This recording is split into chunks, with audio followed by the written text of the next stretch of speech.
Hey, you! Before you watch this, pause the video and subscribe to SemiPro right now. What's going on YouTube? Ryan back again with another video, and today we're talking about the Pittsburgh Steelers. This was actually a fan requested video, and if you want us to make a video on your favorite team or player, just comment down below, and if we like the idea, we'll make a video on it. The Steelers were requested, so the Steelers we will talk about. Pittsburgh is in a little bit of a precarious situation the way their roster is currently set up.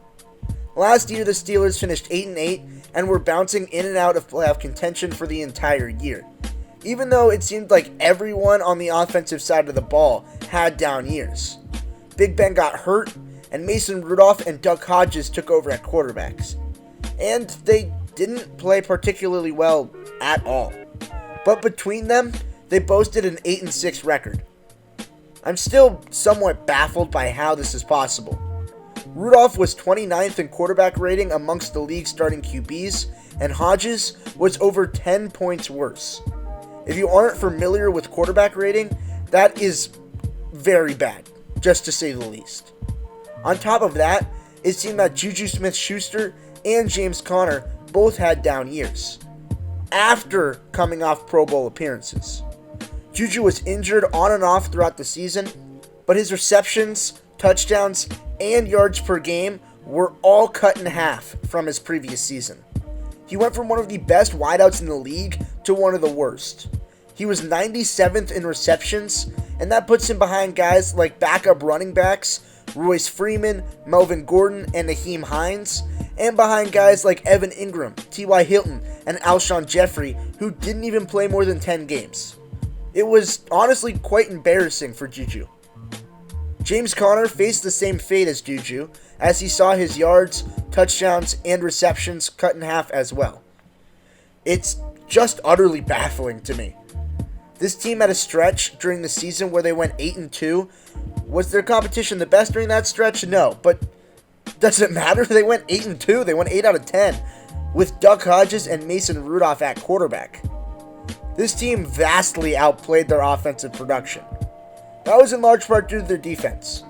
If you look at the defense compared to the offense, the O ranked in the 20s or 30s in every single category, while the defense was top 5 in points allowed, yards allowed, passing yards allowed, and interceptions, while ranking number 1 in turnovers, forced fumbles, and rushing touchdowns allowed.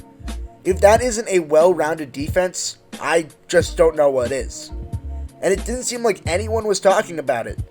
Of course, TJ Watt is a star in the making, and he got all of the media attention. I mean, just look at the stat sheet. He recorded 14.5 sacks last year. It's definitely deserving.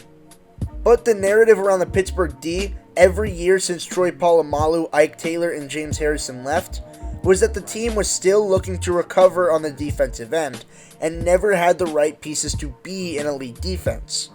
But the defense has players at every single position. Minka Fitzpatrick was instantly a difference maker after he was traded to Pittsburgh, and he racked up 5 interceptions, along with his secondary counterpart Joe Hayden, who was thought to be washed up, and then Pittsburgh could only hope for him to be a number 2. He clearly put all the doubters to rest.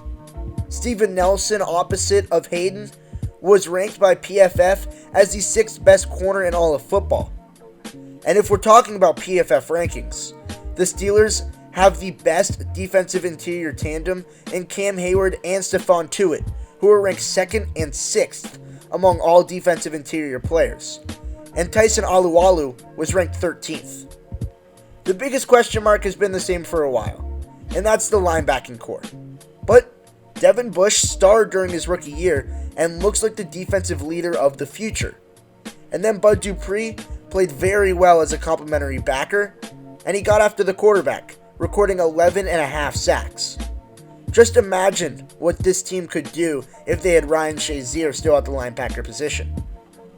I think everybody was and still is sleeping on this defense, including myself. I haven't even mentioned guys like Vince Williams, Mark Barron, Terrell Edmonds, or Mike Williams, all of which stepped up in big roles last year.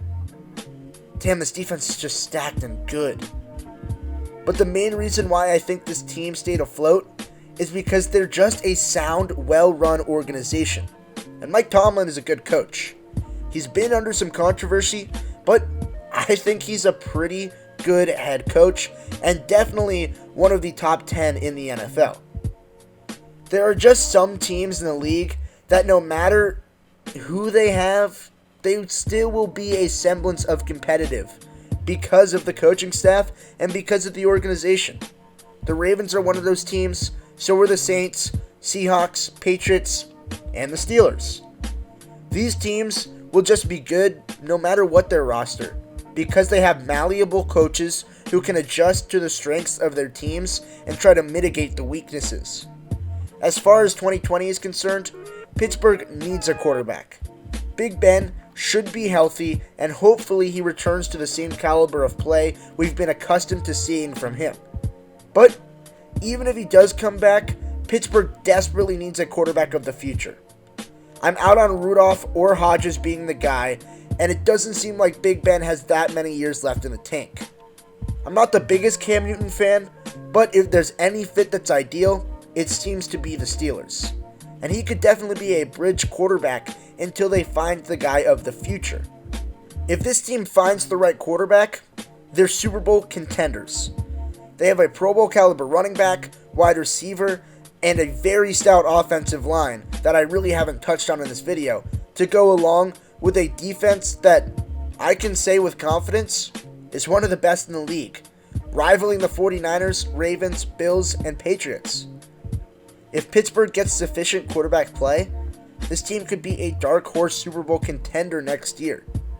Never count a strong defense out, especially the way that this one carried the team last season. We saw it happen with the 49ers. Don't make the same mistake again with the Pittsburgh Steelers.